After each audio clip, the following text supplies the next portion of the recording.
হরে কৃষ্ণ, রাধে রাধে বন্ধুরা। গিরিধারী গোপাল সোনা চ্যানেলে তোমাদের সবাইকে সুস্বাগতম। তোমরা সবাই কেমন আছো? আশা করি তোমরা সবাই ভালো আছো গোপাল সোনা কৃপায়। আর তোমাদের গোপাল সোনাও অনেক অনেক ভালো আছে। আজকে একটা বৃষ্টির দিন, ঠান্ডা বাতাসের দিন। কয়েকদিন যাবৎ এখানে বৃষ্টি হচ্ছে। তোমাদের ওইখানে কীরকম কি বৃষ্টি হচ্ছে না হচ্ছে অবশ্যই কিন্তু কমেন্ট করে জানিও। কিন্তু আমাদের এই দিকে টানা প্রায় 5-6 দিন ধরে খুব ভালো বৃষ্টি হয়েছে। এতটাই বৃষ্টির পরিমাণ যে এখন রোদের দিনে ফাটা মাঠে জল ধরে গেছে। তাহলে বুঝতে পারছো কি পরিমাণে বৃষ্টি হচ্ছে। আর যখন ঘরে বৃষ্টি হয় তখন কিন্তু আমার মাটির ঘরে সবথেকে বড় অসুবিধা হয়, আমার ঘরদোর খুব নোংরা হয়ে থাকে। কিছু করারও থাকে না, প্রতিদিন ঝড়ের জন্য ঘরে নোংরা, বৃষ্টির জন্য চারিপাশে গোটা ঘর, যেহেতু জলের ছিঁচটা গোটা ঘরে লাগে, তাই জন্য কিন্তু ঘরদোর কিন্তু নোংরা হয়েই থাকে, দেখতে অপরিষ্কার লাগে। আর বৃষ্টির জন্য ঘরে নেতা দেওয়াও সম্ভব হয় না, কারণ এমনিতেই বৃষ্টির দিনে মাটির ঘর স্যাঁতস্যাঁতে হয়ে থাকে। তার ওপর আমাদের মতো এই রকম বাড়ি অনেক নিচুতে যেখানে ঘরটা হয়েছে, প্রায় মাঠ থেকে পুরো মাঠের থেকে একটু উচ্চতা, সেটা কতটা উচ্চতা তোমাদেরকে বলবো, 1 হাতও নয়, তার থেকেও কম উচ্চতায় আমাদের এই ঘরটা বসানো হয়েছে। বর্ষাকালে তো জানোই জল উঠে যায়, ফাট ধরে, অনেক প্রবলেম হয়। আর মাটির ঘর নেতাটা না দিলে তার সুন্দরতা কিন্তু কখনো বজায় থাকে না, এইটা সবসময় জেনে রাখবে। তাই মাটির বাড়িতে যত বেশি নেতা দিয়ে রাখবে ততই কিন্তু মাটির বাড়ি দেখতে বেশ ভালোই লাগে। আর আমাদের এই ঘরটা নিচুর জন্য সব সময় কি বলতো অন্ধকার হয়ে থাকে। গরমের দিনে গরম, ঠান্ডার দিনে ঠান্ডা, কোনো জানালা নেই, কিছুই নেই। আমরা থাকতাম আসলে অন্য ঘরে। আমাদের একটা পুরনো বাড়ি ছিল যেখানে আমার শ্বশুরমশাই 3 ভাই ওইখানে থাকতো, আমরাও ওইখানে থাকতাম। যখন ওইখান থেকে আমরা বেরিয়ে আসি এইদিকে, তখন পাকার বাড়ি হবে বলে তখন কিন্তু সহসা এইরকম একটা বাড়ি কিন্তু বানানো হয়েছিল। সেই বাড়িতেই কেটে গেল আজকে 5 কি 6 বছর হয়ে গেল, প্রায় 5.5 বছর মতো। আমার বিয়ে হয়ে গেছে প্রায় 6 বছর, ওই জন্যই বলছি প্রায় 5-5.5 বছর এই ঘরটাতেই কিন্তু আমি কাটিয়ে দিলাম। তারপরে বসে পড়েছিলাম রান্না করতে দুপুরবেলা। আর আজকে ভগবানের সেবা করতেও দেরি হয়েছে, এত ঠান্ডা বাতাস বৃষ্টির জন্য উঠতেও দেরি হয়েছিল। আর সেই জন্যই কিন্তু সকাল সকাল আজকে নেতাটা কিন্তু দিয়েছি। সব সময় সব কিছু তো সমান সময় হয় না।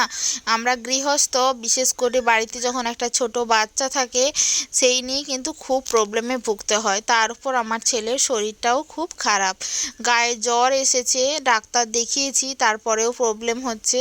আর আজকে রান্না করছিলাম সজনে শাকের ভাজা। সজনে শাক কিন্তু খুবই উপকারী একটা শাক, শরীরে খুব উপকার দেয়। আর সজনে শাকটা একটু তিতে, হালকা একটু তিতো মতো হয়, তাও শরীরের জন্য যেহেতু ভালো, ওই জন্য কিন্তু তুলে নিয়ে এসে ছেলেকে 2 দিন খাইয়েছিলাম। তারপরে তো অনেকগুলো ছিল, নষ্ট হয়ে যাবে বলে একসাথেই রান্না করে ফেলেছিলাম।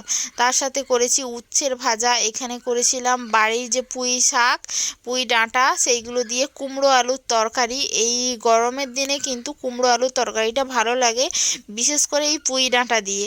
আর শীতকালে এই রকম পুঁই ডাঁটা আমাদের বাড়ির চারপাশে হয়ে থাকে বন জঙ্গলের মতো, কিন্তু তখন একদিন নিয়ে এসে খেতেও ইচ্ছে করে না। কিন্তু এই গরমকালেই কিন্তু হয় না, গরমকালে কিন্তু বীজটা ফেলতে হয়, জল দিতে হয়, তবেই কিন্তু পুঁই গাছ হয়।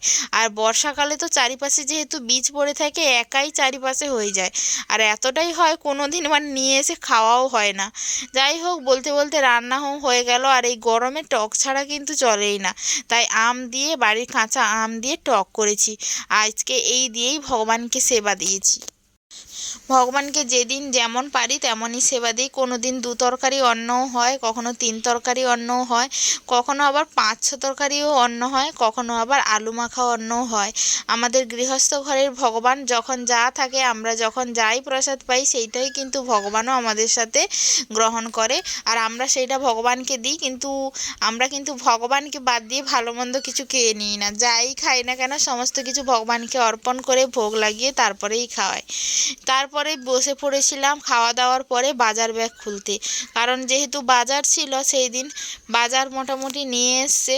অনেক কিছুই দেখতে পাচ্ছি। ওই পুটলিতে মনে হয় আছে বাসমতি চাল, আর এই পাশে হচ্ছে কাজু বাদাম আছে। মনে হয় বাবা ফ্রাইড রাইসের জন্য নিয়ে এসছে। বাড়িতে একটু ভালো মন্দ হবে কিসের জন্য জানি না, হয়তো এমনি। এখানে এই জন্য ক্যাপসিকামও দুটো নিয়ে এসছে, ক্যাপসিকাম না থাকলে তো হবে না। বাড়িতে দুটো গাজর আছে, এদিকে টমেটো নিয়ে এসছে। এখানে দেখি আরও একটা ক্যাপসিকাম বেরিয়েছে ব্যাগ থেকে। এখন কিন্তু ক্যাপসিকামের দাম একটু সস্তা, মাঝে মধ্যে এত দাম বেড়ে যায় একটা ক্যাপসিকাম আনতেই যেন কীরকম গায়ে লাগে। আর এই পটলগুলো বেশ ভালোই আছে, আমার এরকম বড় বড় মোটা মোটা পটলই বেশ ভালো লাগে।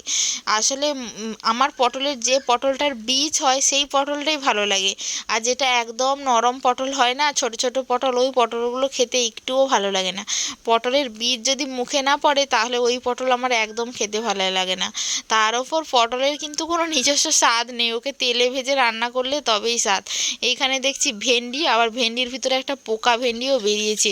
এখন যেহেতু ভেন্ডি খুব অল্প দামেই পাওয়া যায়, প্রতি বাজারেই বলতে গেলে ভেন্ডি আসে। এখানে ছোট ছোট শসা নিয়ে এসছে, এগুলো দেশি শসা, এগুলো খেতে খুব ভালো। আর এখানে আলু, চা পাতা, চিনি, দুধ, যেহেতু চা খায় ওই জন্য বাবার চা, দুধ, চিনি তো আসবেই। আজকের বাজারগুলো ছিল এইগুলো। আর এসে দেখি ঘরের ভিতরে একজন মানে নিরানন্দে ঘুমোচ্ছে, মানে একদম শান্তিপূর্ণ ঘুম, কোনো টেনশন নেই। দেখতেই পাচ্ছ আমি ঘরের ভিতরে যাব কি, ও এখানে দেখি শুয়ে আছে। মানে যেহেতু বাইরে গরম ওই জন্যই কিন্তু ও এখানে ঘুমিয়েছে।